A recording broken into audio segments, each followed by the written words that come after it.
What's going on, guys? A lot of people mention these power lines. I've heard it before that Sasquatch either use them as like a highway to travel down, or it's easier to maneuver through, or some people say they're charging their batteries. Who knows? I know they do put off electrical interference that messes with cameras, so maybe they are charging their batteries. But you see down through here, property through here has woods on both sides of the power lines. And then the next property down from mine here, no trees for quite a ways. So that might be some type of explanation if you buy into the power line theory.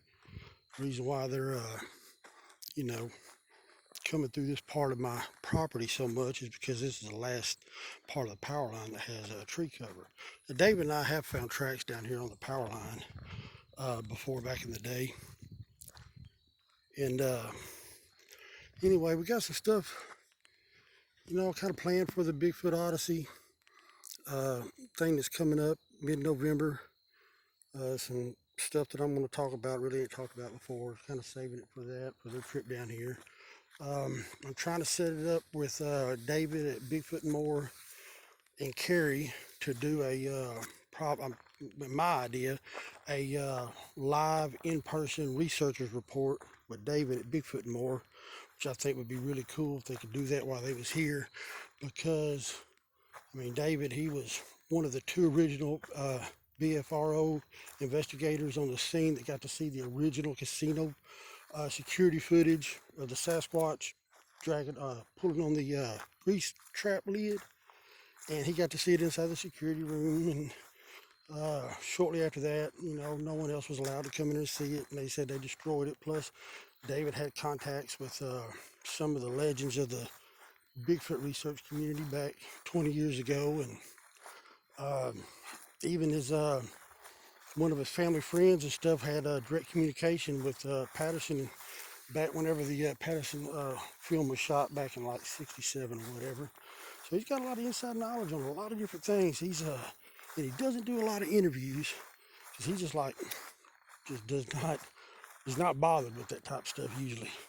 So I think for him to do a researcher's report would be really cool, because I really like the way David thinks and doesn't jump to conclusions, and he doesn't come into the like an interview knowing everything, telling them how they're jumping through portals and all this other stuff, and what their different color eyes mean and everything like that. He strictly speaks on what he's seen and what he's experienced and things like that. So man, I'm really hoping that gets to happen too whenever Carrie and him come down. So, but I just wanted to walk out here because I had a couple questions about the power line stuff, and I was just wanting to show how those woods on my property around the power lines and not on the next property down. I don't know if that makes a difference or not, but anyway, I'm gonna see y'all soon whenever we do this Bigfoot Odyssey show. I think they're gonna be here mid-November. How long it'll take them to edit it and put it together and put it out, I don't have any idea, but really looking forward to it. Well, I forgot to mention, a lot of folks have asked if there's been any current activity. To be honest, I really haven't been looking like I used to. Just because I've been waiting on the weather to turn cooler, because I figured nothing was going to happen till then anyway. The only activity that's been recent was when Pete and my friend Gina come up, stayed the weekend. Pete heard what he heard, and we shot a little video about that. And the s'mores night, when I went inside the house, my wife heard the bipedal footsteps, two different spots out inside the woods, and the limbs breaking.